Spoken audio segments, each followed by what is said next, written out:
¿Qué tal? ¿Cómo les va? Bienvenidas, bienvenidos a este espacio de jueves de debate 22. Bueno, ustedes recordarán que hace algunas semanas hicimos un ejercicio para entender qué es o qué son las derechas, su definición y sobre todo dónde encontramos su origen en México. Bueno, en respuesta a ese programa que levantó un interés importante y a petición de mucha gente que nos escucha por aquí y también por las redes sociales, pues hoy vamos a preguntarnos ¿qué es la izquierda o las izquierdas en plural? Y esto es importante subrayarlo.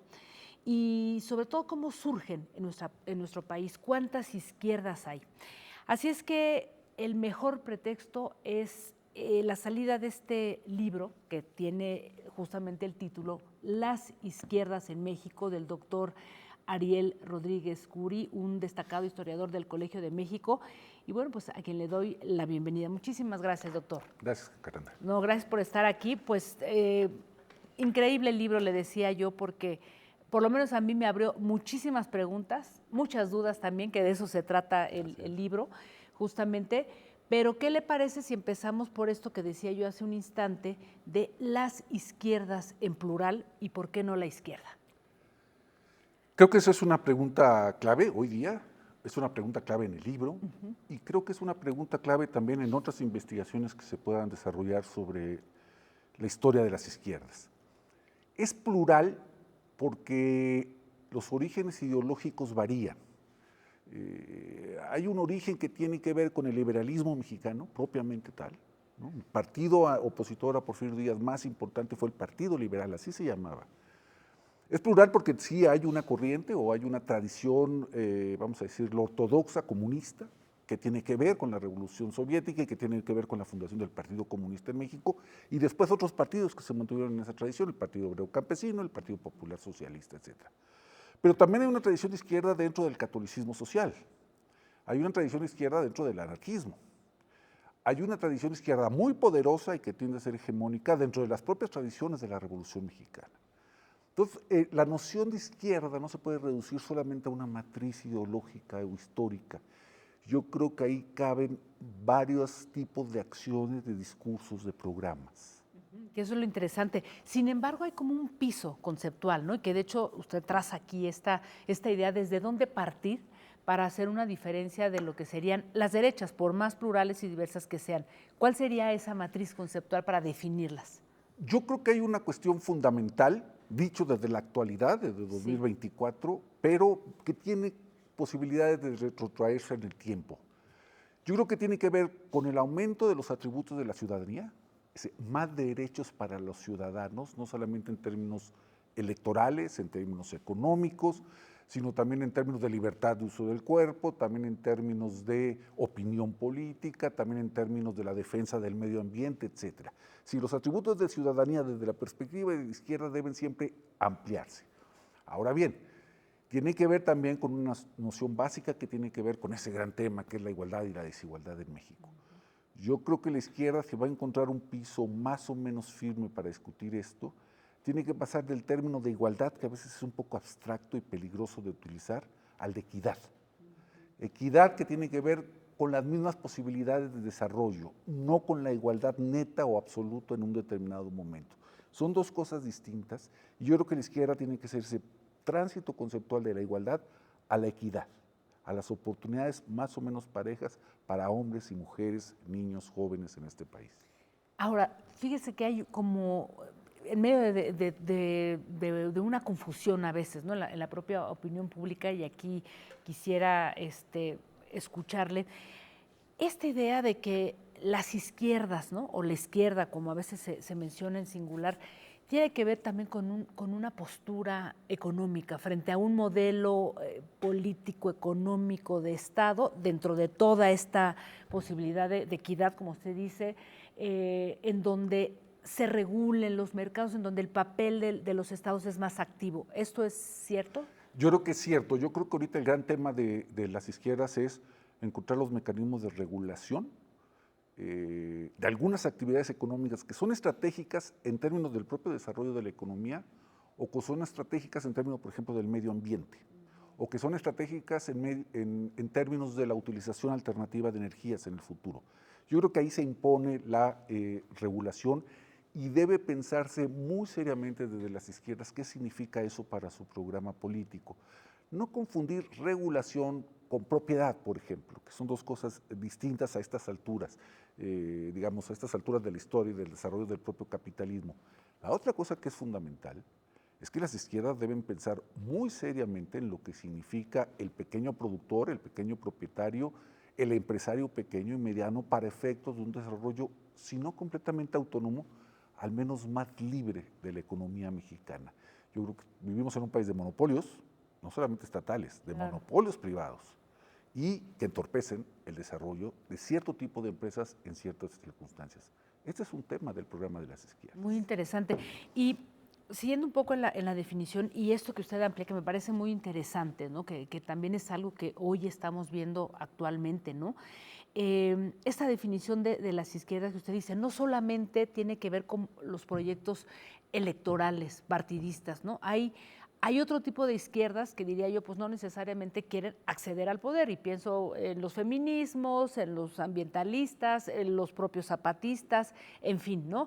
Y ahí parece que hay como toda una confusión porque o es esa izquierda partidista o institucionalizada y lo demás es toda una complejidad que no logramos como entender, ¿no? Absolutamente, yo creo que ahí hay una confusión entre lo que es una izquierda política, por ejemplo, en este caso, que gobierna, lo cual está bien porque forma parte de un programa político en sí mismo gobernar, y eso es correcto, y una izquierda que es hegemónica culturalmente, que manda mensajes que son aceptados por sectores que no necesariamente son de izquierda, pero que aceptan esos mensajes como viables para mejorar, incrementar, valorar de otra manera las condiciones de vida cotidiana de la gente, ¿no? Hay una profunda disputa en México ahora por la hegemonía cultural. En los 90, por ejemplo, el Partido de Acción Nacional decía que había ganado la guerra cultural al estatismo, ¿no? A partir de su discurso de libre empresa, etcétera. Bueno, ya volvió a perder esa batalla. Yo creo que ahora no es tan claro que tenga que ser en los términos que se planteó en México durante la fase neoliberal, sino que tiene que ser a partir de otra economía, incluso de mercado, o sobre todo de mercado, pero con un cierto tipo de regulaciones. Digo, nadie extraña que necesitamos regulaciones ambientales, absolutamente necesario, pero que también implica una disputa ideológica, y no hay que tenerle miedo a las palabras, en medio de la cultura, de la alta cultura y de la cultura popular. Me parece interesantísimo. ¿Quién está disputando esa, digamos que esa hegemonía cultural, como usted dice? O sea, dentro de la misma izquierda o también las propias derechas, ¿no? Están disputándose ahí este terreno. ¿Y qué es? ¿Cómo podríamos aterrizarla y entender digamos que este entramado cultural? Eso es muy importante, Jacaranda. Yo creo que el gobierno actual de López Obrador esbozó apenas unos temas, pero no les dio la suficiente coherencia, sobre todo en la batalla hegemónica, digamos, a nivel de la disputa cultural. ¿Desde dónde es cuestionado este modelo? Desde muchos lugares. La Iglesia Católica está en primerísimo lugar porque no acepta muchas de las banderas que ya están institucionalizadas, que ya son legales en la izquierda. Los matrimonios del mismo sexo, el derecho de las mujeres a decidir su cuerpo, la definición de violencia sexual, por ejemplo. La Iglesia tiene muchos problemas para aceptarlo y constantemente está martillando sobre el tema, diciendo que es antinatural, que va contra las costumbres mexicanas, etc. Hay un sector dentro de las élites mexicanas que están furiosamente en contra de estas definiciones, porque lo que ellos quieren es una liberación absoluta del mercado, pero no de las conciencias. Y eso hace una diferencia tremenda. La obligación de un gobierno de izquierda es sentar las bases para una discusión sana y de largo plazo de lo que significa su hegemonía. Y no hay que asustarse con la palabra hegemonía. Quiere decir que su discurso es aceptado por un mayor número de personas de manera persuasiva, no de manera impuesta. Ahora bien, aquí hay un punto interesante y que lo plantea usted en su libro. A ver si es correcto lo que le voy a plantear y cómo se conecta esto. Habla usted, digamos, de esta izquierda que influenció de cierta manera digamos, a las izquierdas en México, que es la revolución de 1917, ¿no? La revolución de los bolcheviques, la revolución rusa, y que de alguna manera plantea algunos temas vinculados al comunismo.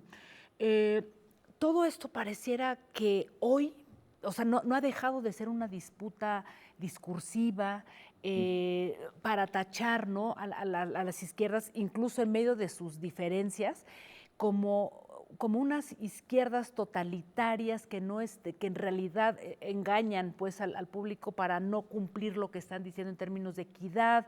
O sea, hay todavía un imaginario que no podemos romper, o sea, después de más de un siglo.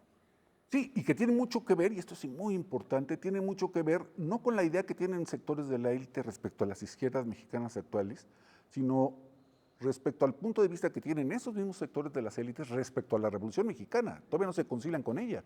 O sea, todavía tienen problemas con el artículo 3º, todavía tienen problemas con el artículo 27, ya menos, pero tienen muchos problemas con el 123, como estamos viendo en la discusión sobre la jornada laboral, ¿no?, o sobre el aumento, o sobre los salarios mínimos. Eso quiere decir que esta es una disputa secular, es decir, que lleva al menos 2 siglos, que es importante tenerla presente, que está hecha de adversarios, no de enemigos, efectivamente, pero que el horizonte que realmente importa a las izquierdas mexicanas, y por ahí se van a enojar muchos amigos míos, no es ni la Revolución Soviética, ni siquiera la Revolución Cubana, que tiene menos influencia en México de lo que se ha imaginado. La verdadera revolución que impactó el México contemporáneo sigue siendo la Revolución Mexicana, ¿no? Y no estoy abocado a hacer un discurso sobre la nacionalidad o la unicidad de nuestra experiencia, es que varios de los valores que ahora los gobiernos de izquierda tratan de proponer a la sociedad, en realidad se pueden trazar desde la Revolución Mexicana, ¿sí? Entonces, esto es importante, no estoy diciendo que sea completamente endógeno el fenómeno. ¿Por qué la Revolución Mexicana? ¿Qué características? Porque es muy exitosa, es muy paradójica en una cosa y muy exitosa en otra. Lo paradójico es que el Partido de la Revolución Mexicana se formó después de la Revolución, de hecho casi 20 años después de la Revolución. No había un partido que condujera la Revolución y evitó todo este problema de la burocratización, la estalinización de los partidos revolucionarios. Era un partido autoritario, el PRI, muy autoritario, pero no un partido totalitario. Son cosas distintas. Ese es un asunto muy importante. El otro asunto es que culturalmente la Revolución Mexicana impuso valores. Laicidad, autonomía en la política internacional, educación pública, que a veces las promovió más y a veces menos según estaba el panorama internacional y el local. Efectivamente, fueron muy oportunistas los gobiernos de la Revolución Mexicana. Como enseñanza general, como espacio de sociabilidad generalizado, se impuso, ¿no? Y ahora muchos prefieren a Juárez, si no es que la mayoría, que a Maximiliano. Por más que en Twitter uno se encuentre todavía los partidarios Sí. de Maximiliano. Algunas alabanzas A algunas, o a Porfirio, ¿no? Exactamente. Porfirio Díaz. Sí. Pero bueno, es muy interesante. Déjenme hacer una muy breve pausa porque justamente quiero poner una pregunta sobre la mesa y ahora regresando responderla. Entonces, sobre todo esto que ha permeado, ¿no?, la idea de las revoluciones en tanto transformar, ¿no?, lo que no funciona, o sea, esta épica de la revolución y, en fin, si le parece lo respondemos después de la pausa. Bueno, vamos a hacer una pausa y regresamos aquí con el doctor Ariel Rodríguez Curi. Estamos hablando de qué es la izquierda o qué son las izquierdas y dónde encontramos su origen aquí en México. Así es que no se vaya, volvemos porque también nos vamos a aterrizar a la época actual.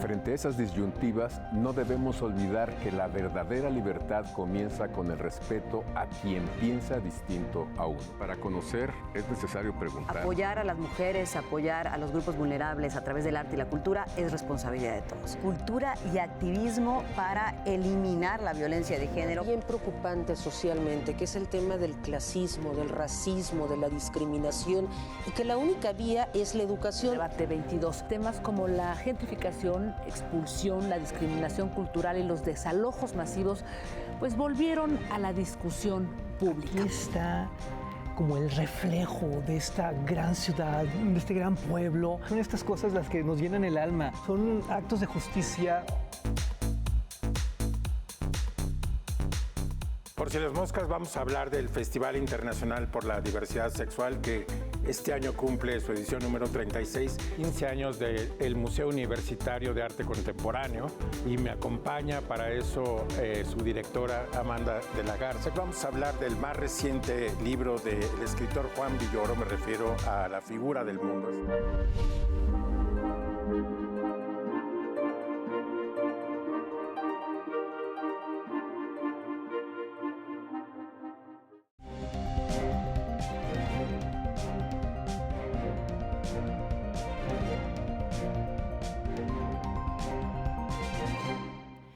Y regresamos, estamos hablando de las izquierdas en México. Doctor Ariel, a ver, le preguntaba yo, ¿dónde queda este discurso o esta idea de que las izquierdas, ¿no?, en general, tienen esta idea de transformación del statu quo, de cambiar y toda una épica alrededor de la palabra de la revolución, ¿no? ¿Esto es vigente todavía? Es una tradición muy fuerte, yo diría. Ya veremos si es vigente, pero muy fuerte en el sentido de que viene de dos experiencias revolucionarias gigantescas, digamos. La Revolución Francesa, ¿no?, la idea sobre todo de los jacobinos de que la podían conducir, ¿no?, y luego su máxima expresión, que es la Revolución Rusa de 1917, donde los bolcheviques están seguros de que pueden conducir la revolución. De ahí aprendimos dos cosas, y yo creo que a estas alturas del siglo XXI hay que dejarlo muy en claro. Las revoluciones sí acaecen, suceden, existen históricamente, pero son bienes muy escasos, son muy pocas en la historia del mundo moderno. Una de ellas es la mexicana, ¿no? Dos, es un mito que se puedan conducir a todos en el sentido más profundo del término. Las revoluciones son como los terremotos. Uno sabe que va a haber un terremoto y sobre todo uno sabe que si no cumple ciertos estándares de seguridad va a ser muy perjudicial para la sociedad, por ejemplo. Pero van a tener lugar de cualquier manera, ¿no? Entonces, yo creo que la izquierda ha tenido que mutar su pensamiento respecto a la gran revolución, ¿no?, en relación a ciertos reformismos, etc. ¿Eso quiere decir que no va a haber revoluciones más en el futuro? Eso no lo sabemos. Es absurdo sostener que las revoluciones no existen o que ya están canceladas de la historia. Es una constante de la historia moderna. Lo que es más absurdo todavía es pensar que las podemos planear y conducir. Eso me parece muy interesante. A ver, un poco para venir hacia el tiempo actual y pensando en lo que también usted plantea en el libro. Las izquierdas en México han sido muy diversas. A mí me llamó mucho la atención, por ejemplo, eso que usted plantea, de todas las izquierdas electorales en México han tenido un ímpetu aliancista, ¿no? O sea, han hecho alianzas hasta con lo impensable, y aquí, por ejemplo, toca el caso del hombre católico y anarquista que fue postulado en 1958 por el Partido Comunista, o sea, un católico y un anarquista. Esta tradición de alianzas la podemos ver incluso hoy, ¿no? O sea, son alianzas a veces impensables para una izquierda que se asume de una manera, pues, con todo lo que usted ha dicho. ¿Qué pasa ahí? Sí, yo creo que el viejo dictum de la política, que en política uno elige al enemigo, al adversario, y los amigos vienen solos, ¿no? Entonces, depende cómo estemos caracterizando al adversario, por ejemplo, el autoritarismo priista. En ese sentido vamos a elegir también a nuestros aliados. ¿Quién está contra ese autoritarismo, ¿no? Lo vemos hoy en la campaña electoral de 2024.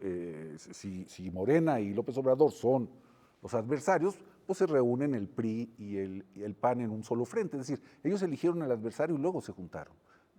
Entonces, esa es una cuestión general de la política mexicana. Ahora, lo que sí hay que decir, y hay que ser muy justos en ese sentido, es que sobre todo los comunistas, a partir de fines de los 60 y en los 70 muy claramente, fueron los más entusiastas de que se liberalizaran las reglas del juego de los católicos, de los sacerdotes, inclusive en la política mexicana. Ellos decían, son ciudadanos como cualquiera, nada más que no trabajen 6 meses antes como sacerdotes, lo mismo que se aplicaba a los militares, por ejemplo. Entonces, la liberalización, digamos, de ese sector de la política mexicana viene de la izquierda, no de la derecha. Qué interesante. Incluso hay un pasaje en el que usted habla de una izquierda liberal o de un liberalismo de izquierda encabezado por Heberto Castillo, ¿no?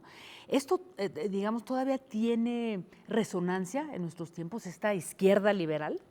Yo creo que la dominante, la hegemónica dentro del conjunto de las izquierdas, incluyendo Morena y lo que está en la periferia de Morena. Yo creo que lo que imaginó Heberto Castillo desde el Movimiento de Liberación Nacional en los 60, luego en el Partido Mexicano de los Trabajadores en los 70 y luego incluso en su paso más o menos corto por el PRD, él murió en 97, 98, es una izquierda que se nutriera también y quizás sobre todo de la herencia liberal de los Flores Magón, pero también de los de la reforma del 57 o de los de la República Restaurada. Es decir, la gran síntesis que propone Heberto y otros como Heberto es derechos sociales y derechos individuales en un solo discurso de las izquierdas, no los derechos sociales a costa de las garantías individuales y no las garantías individuales que fagociten los derechos sociales, ¿no? Yo creo que no solamente es vigente, sino que es hegemónica. La izquierda liberal. La izquierda liberal. Dice usted también en su libro que las izquierdas responden a momentos, a coyunturas y también a contextos geopolíticos y bueno, vaya pues lo que estamos viviendo hoy.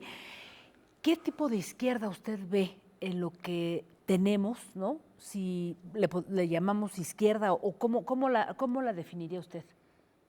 Yo creo que la veo ahorita con silencios respecto a un mundo que está cambiando dramáticamente.